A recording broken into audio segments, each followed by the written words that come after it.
नमस्कार, आप देख रहे हैं इंडिया न्यूज का डिजिटल प्लेटफॉर्म और मैं हूं आपके साथ अंजलि शर्मा। लोकसभा में मंगलवार को महिला आरक्षण बिल पेश हुआ। अमली जामा पहनने से पहले इसे कई रुकावटों से गुजरना होगा।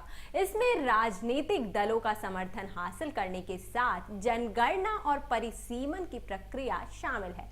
बिल के प्रावधानों में कुछ चीजें बिल्कुल साफ हैं। जनगणना के बाद परिसीमन की प्रक्रिया पूरी होने पर ही ये अमल में आएगा। एक्सपर्ट्स के मुताबिक संसद के दोनों सदनों से पारित होने के बाद भी बात खत्म नहीं होगी। इसे कानून की शक्ल लेने के लिए कम से कम 50% राज्य विधानसभाओं की मंजूरी की जरूरत होगी। कुल मिलाकर अभी ये कहा जा सकता है कि अगले साल होने वाले लोकसभा चुनाव से पहले इसे लागू कर पाना मुश्किल होगा।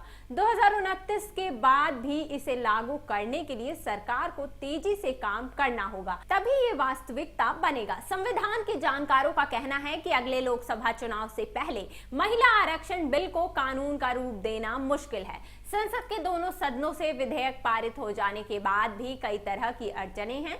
बिल को कानून का रूप देने के लिए कम से कम 50% राज्य विधानसभाओं की मंजूरी जरूरी होगी। राज्य विधानसभाओं की मंजूरी इसलिए जरूरी है क्योंकि इससे राज्यों के अधिकार प्रभावित होते हैं। महिला आरक्षण से जुड़े संविधान विधेयक के प्रावधानों में साफ है कि इससे कानून बनने के बाद होने वाली जनगणना के आंकड़ों को पूरा करने के बाद परिसीमन प्रक्रिया पूरी होने या निर्वाचन क्षेत्रों का दोबारा सीमांकन होने पर ही ये अमल में आएगा।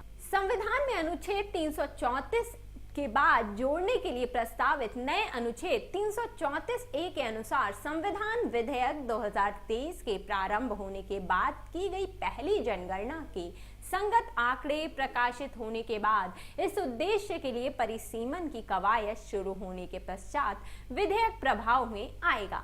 संविधान के अनुच्छेद 82 के अनुसार 2026 के बाद की जाने वाली पहली जनगणना के आधार पर परिसीमन प्रक्रिया की जा सकती है। इस लिहाज से 2026 के बाद पहली जनगणना 2031 में होगी।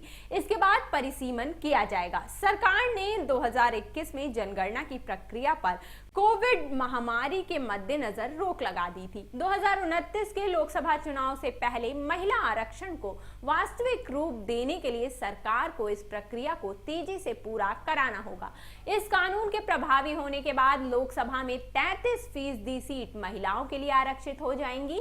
महिला सांसदों की संख्या 181 हो जाएगी। वर्तमान में लोकसभा में महिला सांसदों की संख्या सिर्फ 82 है। इस संशोधन में वर्तमान में महिला आरक्षण को सिर्फ 15 वर्षों के लिए लागू करने का प्रावधान किया गया है, लेकिन भविष्य में संसद में इस अवधि को बढ़ाया भी जा सकता है। साल 2011 में जनगणना फरवरी-मार्च में की गई थी।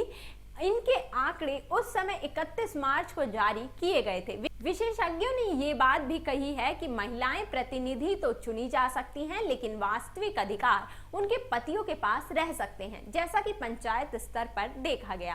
फिलहाल इस रिपोर्ट में इतना ही। देश दुनिया की तमाम बड़ी खबरों को जानने के लिए देखते रहिए इंडिया न्यूज का डिजिटल प्लेटफॉर्म। धन्यवाद।